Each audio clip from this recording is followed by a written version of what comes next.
ketemu di episode selanjutnya. Bentar Mbak, aku tadi nggak lihat kamera. Oke.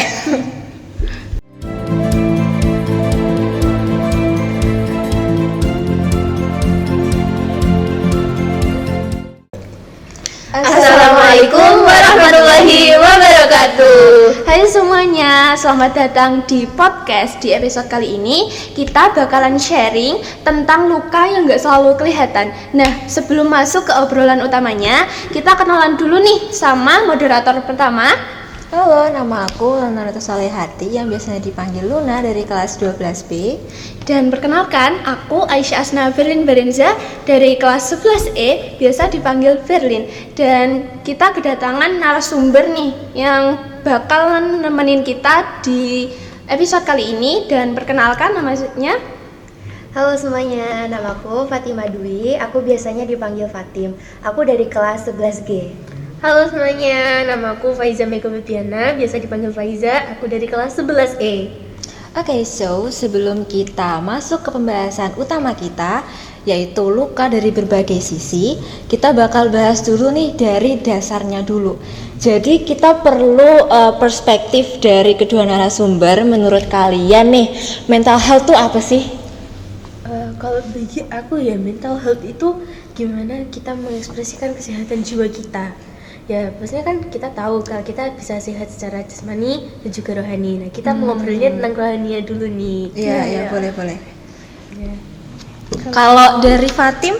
Kalau dari aku sendiri, mental health itu gimana cara kita ngerasain sesuatu perasaan. Misalnya kita lagi stres, kita lagi banyak masalah, pusing, tapi kita tetap menjaga gimana sih caranya kita tetap waras gitu. Ada beberapa tips nggak buat kita itu kalau semisal lagi stres nih? Gimana sih cara lagi mengatasi down stresnya gitu ya, gimana? Biar lebih rileks lagi lah. Ya, mungkin kalau aku sendiri ya, kalau mungkin aku lagi stres, lagi down, itu biasanya kayak aku menyendiri untuk sementara waktu. Jadi aku butuh personal space untuk diriku sendiri agar aku bisa nenangin diriku Jadi sendiri. kayak self time gitu ya. gitu, me time lah. Boleh. Iya. Kalau dari aku sih, aku setuju sih sama apa yang dibilang sama Kak Faiza. Aku juga butuh space buat diri sendiri. Tapi kadang kalau aku lagi ngerasa kayak stres, aku pikirannya tuh lagi kacau, gak enak. Kadang aku juga sambil dengerin musik atau nonton film yang bikin pikiran aku tuh jauh lebih rileks gitu. Jadi kayak ngelakuin hobi gitu Iya, ya. betul. Kalau Faiza punya hobi gitu nggak, kayak ya selain menyendiri lah untuk Apa ya? biar nggak stres gitu. Bisa kayak tadi katanya Kak Fatim tadi ya, kayak nonton, Dengerin terus musik gitu kan, bikin mood kita jadi bagus lagi. Mood boosternya Iya, gitu ya. terus bisa juga ngelakuin hal-hal yang kamu suka yang lain, bisa baca buku atau mungkin suka baca buku. Itu gimana gitu kan. Oke, kalau menurut kalian lagi dari perspektif kalian, mental health itu penting nggak sih untuk zaman sekarang, untuk diketahui, untuk dipahami gitu? terutama buat Gen Z. Iya, benar, untuk remaja-remaja sekarang. Kalau menurut aku sendiri sih penting banget ya, soalnya di era sekarang tuh kan apa-apa udah maju, eranya digital. Nah, otomatis semuanya itu mau gak mau kita harus bisa nguasain gitu. Entah dari itu pendidikan, dari life skill atau skill tambahan lainnya. Kadang itu bikin mental kita atau pikiran kita tuh lebih kayak gak stabil gitu. Gimana sih aku bisa nguasain ini semua, kan aku belum terlalu jago gitu kan. Kayak ke pressure gitu. Iya, jadi untuk gimana sih kita cara menstabilkan mental itu ya, untuk kan kita mikirin semua itu langsung masuk ke pikiran itu kayak tsunami gitu lah Kak. Iya, semuanya gitu. Semuanya masuk ke pikiran. Itu sih menurut aku. Kalau Faiza? Iya gitu ya, kayak sama yang dibicarain Kak Fatim, justru sebagai kita Gen Z. Gimana ya, gennya anak muda sekarang yang mulai menguasai dunia ini. Ya pastinya kita tuh mencari informasi itu mudah, menyebarkan informasi juga mudah. Lagi sekarang juga udah ada HP, ada juga podcast kayak gini kan, kita bisa saling informasi lah ya, sharing-sharing gitu. Kesehatan mental tuh perlu banget, karena kalau mental kita kena, fisiknya juga kena, sama-sama capeknya sih. Benar. Dari dalam langsung keluar. Iya. Oke, sekarang kita langsung ke perspektif soal luka dari berbagai sisi. Kita mulai dari rumah dan keluarga. Jadi kenapa sih menurut kalian suasana rumah itu penting banget untuk menjaga mental kita gitu? Kadang kan biasanya suasana rumah itu kan kayak yang nggak nyaman, nggak aman, terus kayak berisik, mungkin kayak Broken home ya kak. bikin kita jadi lebih Sakit hati. ya. Nggak betah di rumah. Kalau dari aku mungkin seperti yang kakak-kakak bilang tadi, ada kondisi rumah yang bikin kita kayak nggak betah, terus kurang nyaman. Itu mungkin karena di rumah itu kita ngerasa sempit. Bukan karena ruangannya yang kecil atau banyak barang-barang yang bertumpukan, tapi di rumah itu emang nggak ada space buat diri kita sendiri. Misalkan kita habis pulang sekolah nih seharian banyak kegiatan, sampai rumah tuh bukannya disambut pakai pertanyaan-pertanyaan hangat, terus kasih sayang, itu justru kita dapat omongan-omongan yang kurang enak buat didengar. Itu menurutku yang bikin kondisi rumah itu jadi nggak nyaman. Kalau bagi aku sendiri ya, rumah yang nggak nyaman itu ketika anak itu merasa kurang sayang dari orang tuanya. Misal bukannya kak, nggak harus kok orang tuanya itu terpecah beda rumah, itu enggak. Maksudnya hubungan antara orang tua dengan anak tuh nggak dekat gitu. Misal seharusnya ibu dan anak, ayah dan anaknya komunikasinya bagus. Ini enggak. Mereka tuh hidup individualisme gitu loh. Padahal itu satu rumah, seharusnya bisa dong kayak komunikasinya lebih bagus lagi, apa-apa dibicarakan, nggak harus diem-dieman gitu. Iya, benar. Jadi ada rasa keharmonisan dalam rumah tangga gitu. Terus kayak punya pengalaman gitu juga nggak sih kalian berdua gitu? Gimana ya kalau aku Atau malah cemara mungkin. ya namanya keluarga itu pasti ada lah ya ombaknya, nah masalahnya itu pasti ada. Cuman kalau bisa dibicarakan, bisa didiskusikan dengan baik ya it's okay. Namanya hubungan keluarga, teman, pasangan dan lain-lain itu pasti ada ombang-ambingnya kalau di laut ya. Terus kalau menurut kalian gimana cara jaga mental di saat lingkungan keluarga itu toksik, kita tuh kayak dikucilkan gitu lah ya, kita nggak punya tempat yang benar-benar nyaman di rumah gitu. Nggak bisa sharing-sharing tentang masalah Hari-hari. yang dipendam gitu ya. Siapa tahu ada yang dipendam terus nggak bisa cerita nih ke keluarga, jadinya jadi nambah beban pikiran nih. Kalau dari aku sendiri mungkin kita bisa bicarain baik-baik dengan keluarga. Mungkin kalau memang mereka emang nggak mau benar-benar mendengarkan, emang mereka nggak mau mengerti diri kita sendiri, ya udah diri kita yang harus mengerti diri kita sendiri. Misalkan kita lagi ngerasa banyak masalah, pusing, pengen mau cerita ke siapa, kita tulis saja kayak di notebook gitu, kita curahin semua masalah. Iya betul, kita curahin masalah kita di situ. Nah terus kalau misalnya kita punya keluarga yang kurang mendukung buat apapun yang kita lakuin, itu sebenarnya nggak masalah banget. Cuman ya emang namanya kalau punya keluarga kayak itu tuh susah ya, kadang bikin mental kita jatuh gitu, bikin kita ngerasa sedih. Tapi walaupun kita punya keluarga yang seperti itu, tapi bukan berarti kita nggak bisa punya keluarga yang bagus gitu, keluarga yang harmonis ke depannya. Nah, maka dari itu kita bisa pelajari dari situ. Oh, keluarga aku yang sekarang gini. Jadi di masa depan jadi gambaran. Iya, gitu. gambaran kita buat bikin keluarga yang lebih harmonis, yang lebih pengertian gitu. Menurut aku sih gitu, Kak. Kalau Faiza? Kalau bagi aku gimana cara kita tetap menyehatkan mental kita di keluarga yang toksik, apalagi lingkungan yang toksik gitu. Ya yang pasti kita harus kenali dulu, kita harus pahami dulu diri kita sendiri gimana. Kalau masih bisa bingung konsultasinya gimana, aku mau cerita gimana, sekarang itu udah ada yang namanya psikolog, psikiater, itu bisa banget kita kunjungin. Mereka juga pasti kasih solusi yang bagus buat kita, buat diri kita sendiri. Ya mungkin seperti itu. Dimulai dari teman-teman juga bisa lebih ngakrabin kita gitu, lebih memahamin kita lagi. Oke. Terus kita akan masuk ke sisi yang lainnya dari pertemanan dan lingkungan sosial.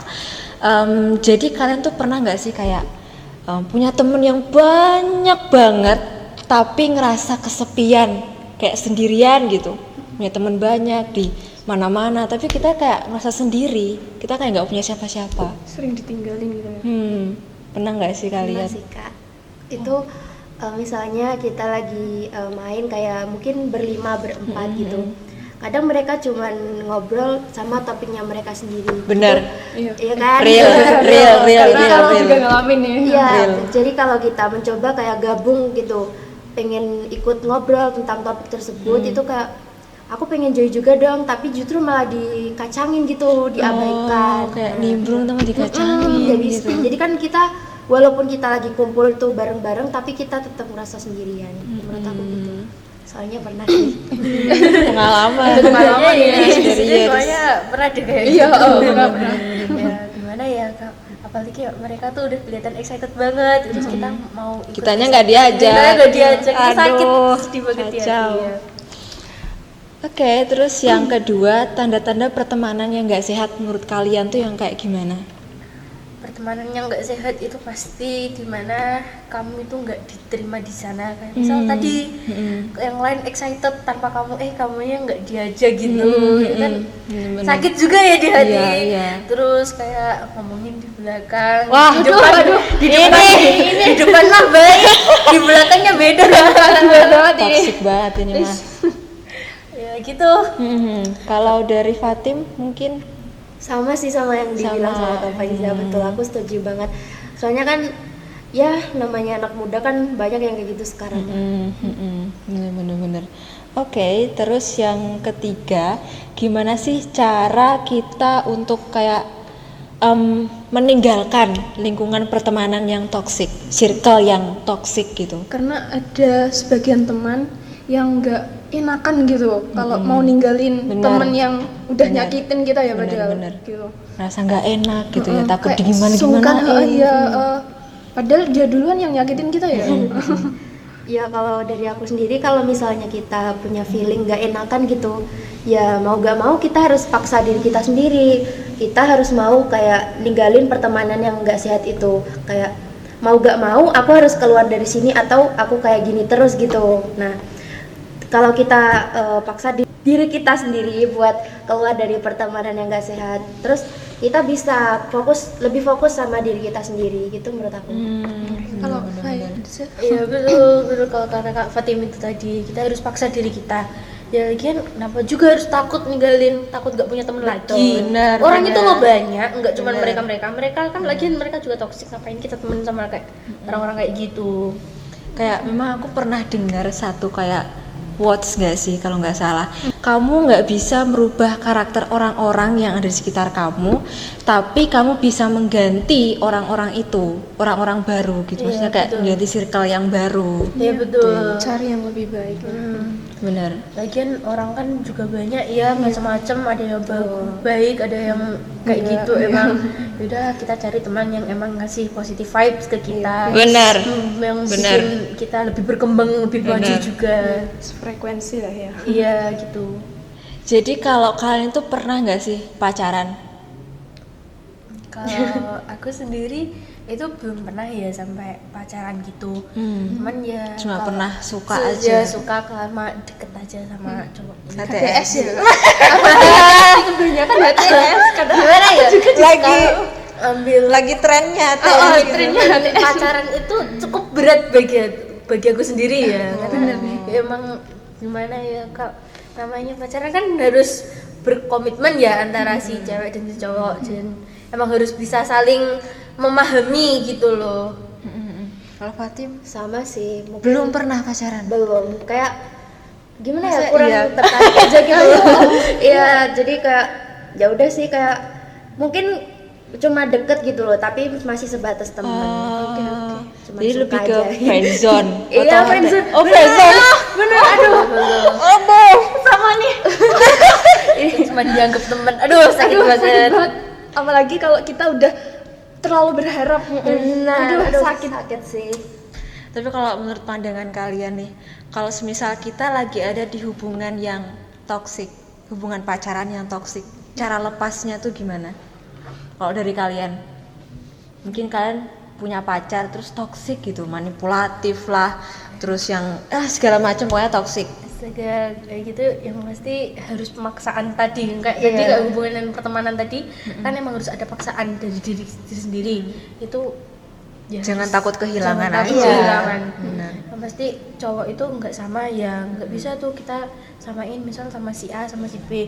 Si A tuh mantan kita yang toksik gitu, manipulatif, ya nggak bikin kita ngerasa dicintai, nggak bikin rasa kita dihargai. Ya mungkin si B bisa aja kok bikin kita saling rasa banget, dicintai banget, dihargai. Jadi kita tahu mana yang baik, mana yang enggak gitu Iya ya benar. kan. Dan kalau terus dipaksakan pasti endingnya sakit ya. Ya, kamu sendiri yang sakit. Nanti juga masuknya ke mental health kita Iya, juga. benar. Lagi mental kita lagi yang kena. Jadi keganggu nih aktivitas kesehariannya. Cuma karena pacar kita yang toksik Iya, ini padahal malah jadi bubrah semuanya gitu ya. Benar. Oke, terus tadi menurut kalian ciri-ciri hubungan yang nggak sehat, hubungan pacaran maksudnya yang nggak sehat. Yang pacaran ya. Tapi kan nggak pernah pacaran ya, maksudnya Iya, HTS lah. kita kan nggak pernah HTS pacaran aja. ya. Mungkin bisa sih tahu kayak Oh boleh. kayak yang dibilang sama Kak Faiza tadi. Jadi kalau hubungan gak sehat itu menurut aku kita itu jadi ngerasa kayak kita nggak dicintai, kita nggak dianggap, Nggak kita nggak dihargain. dihargain juga benar. Jadi ya buat apalah hubungan kayak gitu? Kita pertahanin gitu ya kan. Mending dilepas Karena aja. tadi accepted sendiri. Iya, Itu nggak baik itu sebenarnya. Tapi aku tuh punya temen ya, dia itu udah pacaran dari kelas 10 sama kakalnya. Iya. Itu toxic banget. Jadi tuh pacarnya ini tuh suka, sorry banget ya, pergaulan bebas gitu kan. Terus gitu ya. minum-minum. Nah, dia itu sering banget ditoksikin sama pacarnya. Maksudnya kayak dikata-katain dengan kata yang kasar, which is ke perempuan itu kan nggak etis, Nggak ya, etis maksudnya. ya. Cowok ke perempuan terus kayak kasar gitu kan. Terus dia itu putus nyambung hubungannya gitu loh. Jadi menurut kalian tuh solusi buat dia kira-kira gimana? Mungkin aku bisa nyampein ke dia gitu kan. Kalau jadi aku tinggalin cowok kayak gitu, cari cowok yang lebih you deserve better than him. Please. Kasihan kamu sendiri, kasihan mental kamu, kasihan fisik kamu sendiri. Pokoknya gak usah kasihanin cowok-cowok kayak gitu. Benar-benar. Udahlah toxic, pergaulan bebas kayak gitu. Mau apa yang mau diharapkan dari dia? Mau berharap hubungannya terus berlanjut, apalagi sampai ke pelaminan. Mau pelaminan kayak gitu. Jangan sampai kan kayak pemimpin keluarga kita nanti datangnya dari cowok-cowok yang Nggak kayak jadi gitu. contoh yang baik buat anak-anak kita betul. juga gitu. Nanti endingnya malah keluarganya yang Udah hancur. harmonis lagi, Benar. mentalnya lagi yang kena. Mental anaknya juga yang kena gitu. Iya, dari RT betul. KDRT. Cuma tuh dia emang ngeyel banget sih, kayak dia tuh bilang nggak ada cowok yang kayak dia gitu. Aduh, kalau udah kecintaan. Padahal iya, Padahal dia udah nyakitin dia tuh loh. bisa ngelupain 1000 kesalahan untuk satu kebaikan. Aduh, Satu kebaikan tuh diingat terus, tapi 100 kesalahan tuh bisa dilupain gitu aja. Kayaknya orang itu dibelet deh. bisa jadi kalau gitu. di pelet ya. Tapi memang kalau emang Oke, dari obrolan kita nih sama dua narasumber kita, Kak Fatim sama Faiza, kita tahu nih, gak bisa dipungkiri kalau luka mental itu nyata walaupun nggak kelihatan. Dan kita semua di sini dan kamu juga berhak untuk dapat ruang yang nyaman untuk cerita, untuk istirahat, dan juga untuk sembuh. Oke, pelan-pelan aja ya, nggak usah terburu-buru gitu. Karena hidup ini itu bukan kompetisi yang harus dikejar dan harus dimenangkan oleh siapapun. Sampai ketemu di episode selanjutnya. Jangan lupa jaga diri Jaga hati, dan jangan takut buat cerita. karena kamu berharga. Assalamualaikum warahmatullahi wabarakatuh. Bye.